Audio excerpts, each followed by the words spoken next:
São 18 horas em Paris, 19 em Kiev. Está a ouvir a RFI em português. Neide Ribeiro. A Rússia diz que controla a totalidade da cidade portuária de Mariupol. Já o presidente dos Estados Unidos insiste que as forças ucranianas não cedem e ainda controlam o complexo metalúrgico de Azovstal. Na Guiné-Bissau, a população faz contas à vida para arranjar gasolina que já praticamente não existe no país. Estes são alguns dos assuntos que vamos desenvolver no controle técnico desta emissão. Está Dusko Sekulic e o jornal começa agora. RFI, as vozes do mundo. O presidente russo acusou o governo ucraniano por se recusar a permitir a rendição dos últimos soldados ucranianos entrincheirados na zona industrial de Azovstal, no porto sitiado de Mariupol. A Rússia afirma que todo o território está sob controle. Moscovo divulgou um vídeo anunciando a conquista, mas é impossível verificar onde foi filmado. No entanto, o presidente dos Estados Unidos, Joe Biden, insiste que as forças ucranianas não cedem e ainda controlam o complexo metalúrgico com mais de 2.000 soldados que oferecem resistência ao cerco russo. No sudoeste da Ucrânia, em Nikolaev, os habitantes preparam-se para uma nova noite de bombardeamentos russos. Durante o dia, os maiores problemas estão no abastecimento de água, uma vez que a rede foi danificada com os ataques russos das últimas semanas. A reportagem é de José Pedro Frazão. Todos os dias tem sido assim, desde há 10 dias que Nikolaev está sem água canalizada. Os habitantes saem da noite de bombardeamentos para a rua de manhã de garrafão de plástico, por vezes 2 ou 3 na mão, para recolher água em caminhões cisterna distribuído por diversas avenidas da cidade. A ajuda humanitária está aqui presente, como em qualquer outra cidade da Ucrânia. Comida, roupa e medicamentos que chegaram de toda a Europa já estão separados para chegar a quem precisa a todo momento.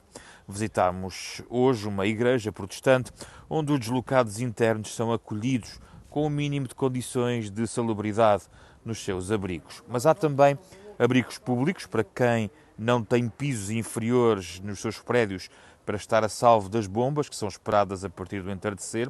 Num dos abrigos que visitámos, tinha poucas camas preparadas, muito fracas condições para ficar muitas horas abrigado. Nikolaev fica a 60 km das posições russas de artilharia. O presente é vivido em torno da guerra e de uma possível invasão terrestre russa. Mas há quem já se ofereça para reconstruir partes da cidade. O primeiro-ministro da Dinamarca anunciou esta semana em Kiev que essa vai ser uma prioridade na ajuda dinamarquesa à Ucrânia. Em Nikolaev, na Ucrânia, José Pedro Frazão, em serviço especial para a RFI. Aqui em França, reta final da campanha eleitoral rumo às presidenciais de domingo. Na corrida, Emmanuel Macron e Marine Le Pen. Ao microfone da RFI, o historiador Vítor Pereira faz o balanço da campanha com os candidatos a piscarem o olho aos eleitores de Jean-Luc Mélenchon.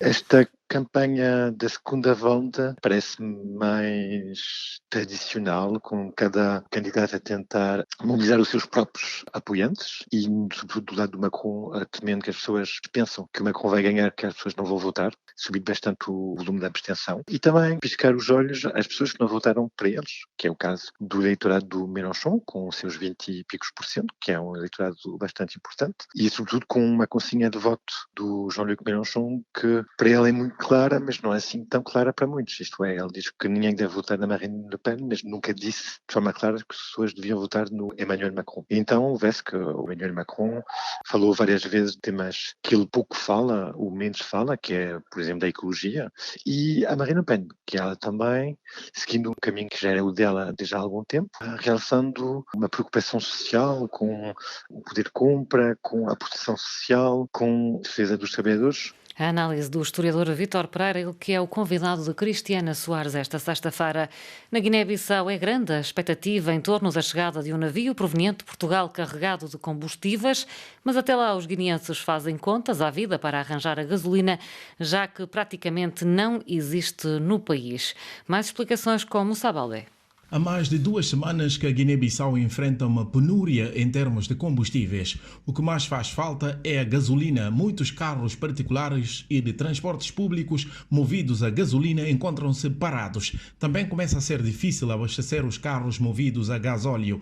Na quinta-feira, o governo decidiu atualizar os preços destes combustíveis, mas mesmo assim ainda é difícil arranjar a gasolina nas bombas. Há filas enormes das poucas bombas que ainda vendem a gasolina aqui em Bissau. Há casos em que os proprietários de veículos passam noites nas bombas na esperança de arranjar o precioso líquido. Havia a esperança em como, com os novos preços, a situação iria melhorar, mas na verdade continua difícil arranjar a gasolina. A alternativa tem sido a compra no mercado negro, onde um litro chega a ser vendido a 4,5 euros, cerca de 3.000 francos CFA, um litro da gasolina. Algumas pessoas até preferem atravessar a fronteira em direção ao Senegal para comprar a gasolina em Ziguinchor ou em Tanaf. O governo publicou os novos preços na quinta-feira à noite, fixando um litro da gasolina em 1,15 euros e o gasóleo em 1,16 euros por litro. Moussa Baldebissau, RFI. O bispo de Cabinda reuniu-se ontem com o presidente angolano, João Lourenço, e aproveitou a ocasião para abordar a situação dos antigos militares das Forças de Libertação do Enclave. Belmiro Tshisekedi afirma que é preciso assegurar que a paz chegue para todos. Apresentamos a questão dos antigos militares da FLEC, que estão aqui em Cabinda, um processo que não foi bem terminado e que deve ser acompanhado, justamente porque há necessidade de se assegurar que a paz chegue para todos. Portanto, há promessas feitas que devem ser, de facto, realizadas para o bem da paz e da reconciliação aqui na nossa terra de Cabinda. Em relação ao novo hospital, que é uma grande obra, sugerimos que houvesse uma certa comparticipação, porque para se assegurar a qualidade dos serviços e, sobretudo, a estabilidade de uma infraestrutura como aquela, há necessidade, de facto, de uma pequena comparticipação nossa dos cidadãos para que se possa manter.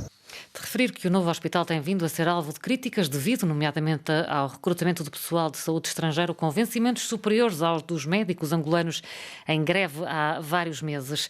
Está previsto para hoje o início do julgamento do caso de Senzo Mewiwa, um conhecido jogador de futebol sul-africano que foi assassinado em 2014. Stephanie Palma.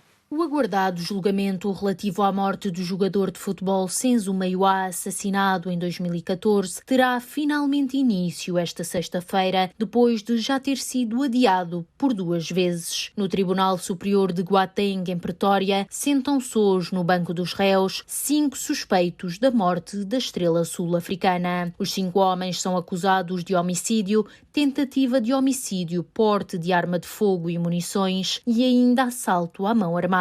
Todos têm um historial de violência passado. O antigo jogador e capitão da seleção sul-africana Bafana Bafana foi morto durante uma visita à sua alegada amante, a cantora Kelly Khumalo, perto de Joanesburgo. Senzo Mewiwa foi baleado enquanto estava a conviver com a namorada, familiares e amigos. Desde então, e após ouvidas todas as testemunhas presentes naquela noite, a teoria de um assalto mal sucedido tem sido utilizada para explicar o crime. No entanto, 8 anos depois, muitas dúvidas persistem. Este crime tem suscitado imensa curiosidade na África do Sul e já foi mesmo tema de um documentário da Netflix com 5 episódios que abordam as várias contrariedades do caso.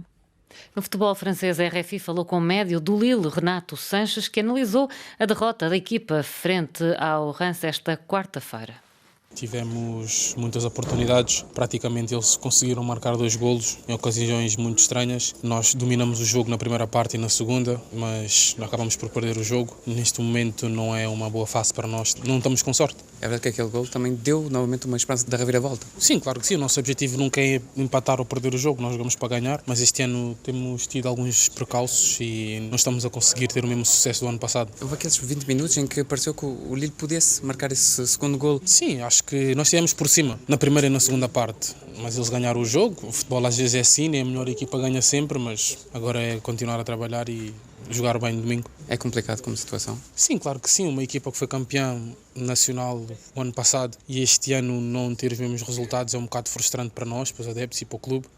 mas há más fases e boas fases a continuar a trabalhar e tentar acabar o campeonato da melhor forma. Qual é a melhor forma de terminar? Em que lugar? O mais acima possível, nós ainda podemos alcançar a Europa se ganharmos os próximos jogos. Esse é o nosso objetivo. Infelizmente hoje perdemos, mas isso não vai nos tirar o ânimo de querer mais. É crucial o jogo frente ao Strasbourg este fim de semana? Eu acho que todos os jogos vão ser crucial. Por isso, como eu disse, só temos que tentar ganhar e dar o nosso melhor nos próximos jogos que aí vêm. Renato Sanches, entrevistado por Marco Martins, recordo que o Lille, que é o atual detentor do título de campeão francês, ocupa atualmente o 9º lugar.